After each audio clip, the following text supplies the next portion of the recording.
योगीराजी नमस्कार. नवा मराठाच्या न्यूज चॅनलमध्ये आपलं स्वागत आहे. आपल्याला आज वार्तालाप करायचा जो काही आज शेवटचा दिवस आहे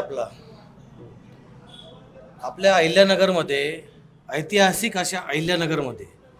ऐतिहासिक असा रणसंग्राम चालू झालेला आहे.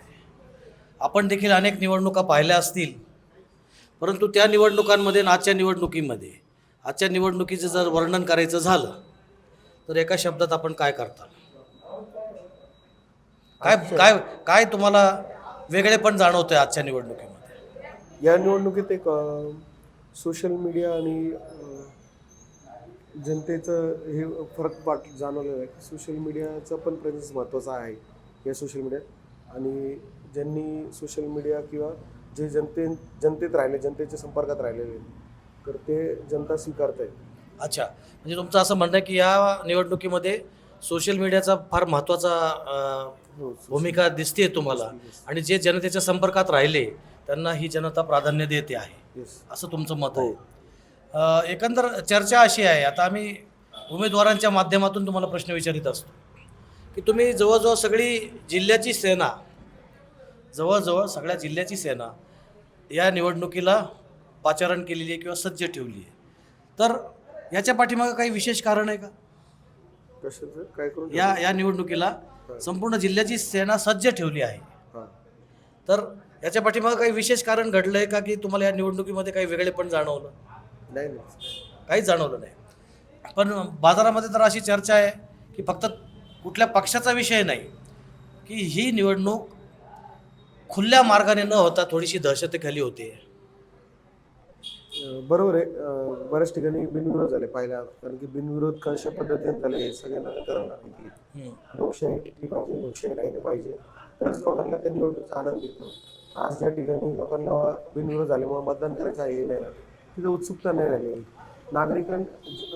निवडणूक म्हणजे काय? For the people by the people, म्हणजे जनतेसाठी जनतेकडून, याचा अर्थ लोकशाही आहे. आणि जर आपण बिनविरोध करत बसलो मग जनतेच्या मतदाराचा काय उपयोग आहे त्याचा? आणि बिनविरोध हे लोकशाहीला धोके देखील नाही, तो बिनविरोधचा तर विषय आहेच, एक तो चर्चेचा मोठा विषय आहे. परंतु आजचा मतदार खूप स्मार्ट झाला आहे, खूपच स्मार्ट झाला आहे. त्याच्यामुळे आज जे काही दिसतंय दृश्य, तो सगळ्यांना हो म्हणेल कदाचित. कारण का, आता पैशाची दहशत आहे, गुंडगिरीची दहशत आहे, सत्तेची दहशत आहे. अशा वेळेस तो कदाचित सगळ्यांना होकार भरत असेल. परंतु तुम्ही जसे मागाशी म्हणालात की जे उमेदवार लोकांच्या संपर्कात आहेत, जे कामाचे वाटतात, त्यांना ते निश्चित प्राधान्य देतील. तर तुमच्या पॅनलमध्ये जे काही उमेदवार आहेत त्यापैकी विद्यमान कोण आहेत आणि नव्याने सामोरं जाणारे कोण आहेत? माझ्या पॅनलमध्ये मी विद्यमान आहे आणि इतर 3 नवीन आहेत, पण त्यांची नावं सांगा ना, म्हणजे आपल्या मतदारांपर्यंत जातील ते. ब मधून मी आहे, मी स्वतः योगीराज काडे, मी 2 टर्म नगरसेवक आहे. ब मधून डॉक्टर नीलम वाखोरे आहेत, ते स्किन स्पेशलिस्ट आहेत. अच्छा, ते महिला वर्गात उभा आहेत. क मधून अनिता दारकुंडे आहेत, ते फार्मासिस्ट आहेत. अच्छा, आणि ड मधून केतन क्षीरसागर आहेत, ते इंजिनियर आहेत. अच्छा. आणि मी लॉ झालेलो आहे. असा हा सुशिक्षित पॅनल झालेला आहे. आणि वाकुरे असतील किंवा क्षीरसागर असतील किंवा दारकुंडे असतील, हे 10-12 वर्षात या भागात त्यांचे गणपती मंडळ म्हणावं किंवा ते वेगवेगळे शिबिरं घेऊन लोकांच्या संपर्कात, सामाजिक काम त्यांचं कार्य चालूच आहे. की ते जरी नगरसेवक नसले पाहिजे, पण त्यांना समाज कार्याचं आणि जनतेत राहिलेले आहेत ते, आणि सुशिक्षित उमेदवार आहेत. आणि विशेष करून केतन क्षीरसागर इंजिनियर आहे, मी वकील आहे. आम्ही दोघं तर आहोतच. मी 2 टर्म नगरसेवक आहे म्हणून माझा परिचय लोकांना आहेतच. पण या ज्या 2 महिला पण आमच्या प्रभागात आहेत, ब आणि क मध्ये, एक स्किन स्पेशलिस्ट आहेत, एक फार्मासिस्ट आहेत. तर त्या देखील हुशार आहेत, सक्षम आहेत. आणि अनेक महिला मतदारांनी ही भूमिका मांडली होती की महिला नगरसेवक आमच्या पण संपर्कात राहत नाही. मग त्यांनी पण केलं की ज्यात त्यांनी दोन्ही महिलांनी त्यांचे नंबर दिले आणि ते महिलांच्या थेट संपर्कात राहणार असं डायरेक्ट कॉम्प्युटर त्यांनी महिलांना आवाहन केलेलं आहे. एक सुशिक्षित पॅनल थोडक्यात म्हणजे काय, तुम्हाला असा संदेश द्यायचा आहे मतदारांना की तुम्ही यावेळेस जे उमेदवार त्यांच्या समोर नेता आहात ते खरोखर सुशिक्षित, सुसंस्कृत आणि काहीतरी कामाची जाण असलेले आहे. बरोबर. मी अनेक उमेदवारांच्या मुलाखती घेतल्या, त्यामध्ये मला या नवा मराठीच्या न्यूज चॅनलच्या माध्यमातून देखील खेदाने सांगावंसं वाटतं की अनेक उमेदवार असे आहेत की त्यांना आपल्या प्रभागातल्या समस्यांचीच मुळात जाण नाही. आणि वॉटर, मीटर आणि गटर हे जे 3 शब्द आहेत, वॉटर, मीटर आणि गटर, याच्या बाहेर जर विकास यायलाच तयार नाही. विकास म्हणजे फक्त हे 3 शब्द नाहीत. बरोबर. वॉटर, मीटर आणि गटर याच्या व्यतिरिक्त जर तुम्हाला काही मोठं व्हिजन असेल तुमच्याकडे, तुम्हाला प्रभागातल्या समस्यांची जाण असेल, तुम्हाला काही इतिहास असेल, तर निश्चितच तुम्ही मतदारांना सामोरं गेलं पाहिजे बरोबर. आणि काहीतरी करून दाखवलं पाहिजे. आणि हा जो काही एक ट्रेंड पडला आहे की सत्तेतून पैसा, पैशातून सत्ता, सत्तेतून पैसा, पैशातून सत्ता, या दुष्टचक्रातून जे अडकलेले आहे सध्याचा मतदार आणि आपली लोकशाही आणि आपला विकास, तर या संदर्भात तुम्ही जे काही नवीन उमेदवार दिले त्यांचे चेहरे निश्चितच आशादायी आहेत. तुम्हाला काय वाटतं की मतदारांनी कोणत्या आशेने, म्हणजे तुम्ही ज्या प्रभागामध्ये प्रतिनिधित्व करताय आता सध्या, त्या प्रभागामध्ये अशा कोणत्या गोष्टी राहिल्या आहेत की त्या मतदारांना मनाला लागत आहेत की एवढे वर्ष आपण तेच उमेदवार निवडून देऊन पण आपल्या त्या समस्या मात्र सुटलेल्या नाहीत आणि त्या तुम्ही सोडवण्याचा प्राधान्याने प्रयत्न करणार आहात? आम्ही ज्यावेळेस 9 वर्ष आधीपूर्वी निवडून आलतो त्यावेळेसच्या समस्या वेगळ्या होत्या, आम्ही ते मिटवल्या. आणि ज्यावेळेस तुम्ही एक समस्या करतात असं नाही होत की तुमची जबाबदारी संपती, नवीन समस्या येत राहतात. असं कधी म्हणू शकत नाही की मी हे काम केलं म्हणून बस आता किंवा माझा कडून विकास झालेला आहे. एक काम केलं दुसरं काही ना काही, जसं काळ बदलतो, जग बदलतं, समस्या बदलत राहतात. आणि निश्चित त्यावेळेसच्या समस्या आणि आत्ताच्या समस्यात फरक आहे. आम्ही प्रयत्न केलेले मूलभूत सुविधा व इतर सुविधा लोकांपर्यंत पोहोचण्याचा, फक्त जसं तुम्ही म्हटले रोड, गटर, लाईटपेक्षाही अधिक जास्त जे काय असेल ते आम्ही सामाजिक ट्रस्ट पण ठेवलेलं आहे. लोकांच्या सुखात दुःखात असेल तिथे जाण्याचा प्रयत्न केलेला आहे, त्यांचे कामही देखील केलेले आहेत. आणि जे समस्या सोडवल्या आहेत, तुम्ही आता विचारलं की काय समस्या राहिलेल्या आहेत, एक मोठी समस्या आहे की इथं चेन स्नॅचिंग खूप मोठ्या प्रमाणात होती उपनगरात. चेन स्नॅचिंग प्रत्येक घरात एक तरी चेन स्नॅचिंगची इन्सिडेंट झालेली इथे. आणि यात पोलीस प्रशासन जबाबदार आहे किंवा कायदा सुव्यवस्थेचा भाग आहे भाग तो. राहिला. परंतु जे मूलभूत गरजा असतात नागरिकांच्या, तर त्या वॉटर, मीटर आणि गटरच्या पलीकडे जाऊन, आता हा प्रभाग काही मागासलेला नाही तसा बऱ्यापैकी पुढारलेला म्हणावा लागेल. बरोबर. परंतु आपल्या शहरामध्ये काही प्रभाग असे आहेत की त्या ठिकाणी जोरदार असा विकास झालेला दिसतो.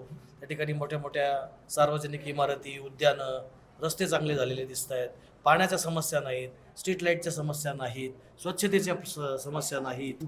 काय असे असे असे प्रभाग नगरमध्ये आहेत काही, तर त्या आणि अगदी बोटावर मोजण्यासारखे प्रभाग आहेत.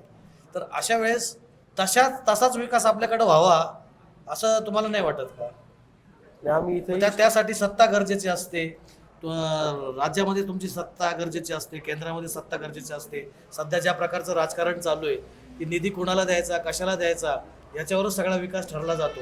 तर याच्यातून तुम्ही, या अडचणीतून तुम्ही कसा मार्ग काढला? सत्यापेक्षा निधी आणण्याला महत्व आहे. आम्ही निधी जरूर आणतो आणि अनेक ठिकाणी रस्ते, ड्रेनेज, लाईटीचे कामे ह्या प्रभागात देखील झालेले आहेत. आता लाडकी बहिणीमुळे काही मोठे रस्ते 2 वर्षातून अडकलेले आहेत कामं. आम्ही त्याचाही प्रयत्न करतो, आंदोलन केलेलं आहे.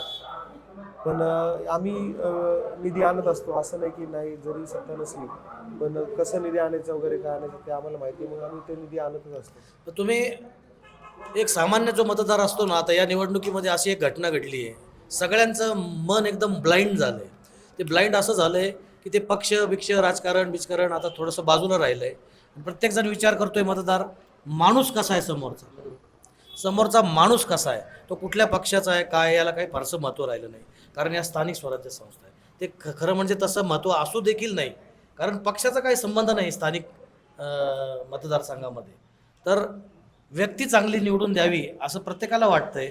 पण सध्या ज्या प्रकारचं सामर्थ्य वापरलं जातं आहे, कधी सत्तेचं वापरलं जातं आहे, कधी पैशाचं वापरलं जातं आहे, कधी मनगटशाहीचं वापरलं जातं आहे. तर अशा वेळेस आपल्या सगळ्यांची एक कर्तव्य बनतं की उमेदवारांना आपण असं प्रवृत्त करायला पाहिजे की त्यांनी योग्य उमेदवार निवडताना आपली विवेकबुद्धी जागृत ठेवून, कोणाच्याही दबावाखाली न येता, कुठल्याही दहशतीखाली न येता, आणि आपल्या स्वतःसाठी नाही तर पुढच्या पिढीच्या कल्याणासाठी तरी बरोबर योग्य उमेदवाराला मत द्यावं. धन्यवाद. तुमच्या या बिझी शेड्यूलमध्ये तुम्ही थोडा वेळ काढला, परंतु शेवटी मतदारांच्या मनामध्ये जो प्रश्न असतो की आम्ही तुम्हालाच का मत द्यायचं, आम्ही तुम्हालाच का मत द्यायचं, या प्रश्नाचं उत्तर तुम्ही 2 वाक्यामध्ये तुमच्या मतदारांसाठी द्या. मला दोनदा जनतेने निवडून दिलेलं आहे. मी कधी काही खोटे शब्द किंवा आश्वासनं जनतेला दिलेले नाही. आणि जसं मला निधी भेटेल किंवा जेवढं मला काम करता येईल निस्वार्थीपणाने मी करायचा प्रयत्न केलेला आहे. कधी कोणाच्याही फोनचा मी कधी कंटाळा केला नाही 10 वर्ष. कधी कोणाचा फोन आला किंवा मेसेज आले, मी ते काम करण्याचं किंवा ते प्रश्न सोडवण्याचा प्रयत्न केलेला आहे. आणि हे सगळ्यांना माहिती आहे. आणि माझा एक स्वभाव असतो की मी कधी लोकांना बांधून घेत नाही. काम केलं विसरून जायचं. कधी जनतेला मी कोणतेही विकास काम केलं तरी सांगतो की हे तुमच्या पैशातनं तुमची कामं झालेली आहेत. म्हणून मी कोणत्या कामाचं श्रेय देखील नाही घेतलेलं. पाटेसुद्धा नाही लावले आणि भ्रष्टाचारही नाही केलं. म्हणून माझ्या पॉम्पलेटवर भ्रष्टाचारमुक्त शब्द पहिल्या दिवसापासून आहे. आणि आजपर्यंत एकही नागरिकांनी आणि एकही विरोधकांनी त्याच्यावर टीका पण नाही केली. 365-24 घंटे आम्ही जनतेसाठी फोनद्वारे किंवा इतर माध्यमातून उपलब्ध आहे. ते देखील पॉम्पलेटवर छापलं आहे. आणि ज्यावेळेस आपण छापतो तर 1-2 टर्म झाल्यावर जबाबदार अच्छा, असतो. तुम्ही तुमच्या पक्षाने काही वचननामा, जाहीरनामा दिला का? महाविकास आघाडीने जाहीरनामा दिलेला आहे. जाहीरनामा आपण रिलीज केला, सगळ्यांनी पाहिलेलं आहे. प्रामुख्याने 80,000 1 लाख असे घरपट्टीचे नोटीस जनतेला आलेले आहेत. मुंबई महापालिका आणि पुणे महापालिकापेक्षाही जास्त घरपट्टीचे रेट नगरमध्ये आहेत. तेवढी सुविधा नाहीत. तर ते मेन आम्हाला कमी करण्याचं मानस आहे आमचा. नाही, विकास आपला तो जाहीरनामा आणि वचननामा या शब्दांचा अर्थ लक्षात घ्या की तो याच्यासाठी हवा असतो जनतेला की त्या वचननाम्यामधून आणि जाहीरनाम्यामधून किमान मतदाराला हे तरी समजतं की याच्यात ज्या गोष्टी लिहिल्या आहेत की याची यांना जाण आहे की नाही. बरोबर.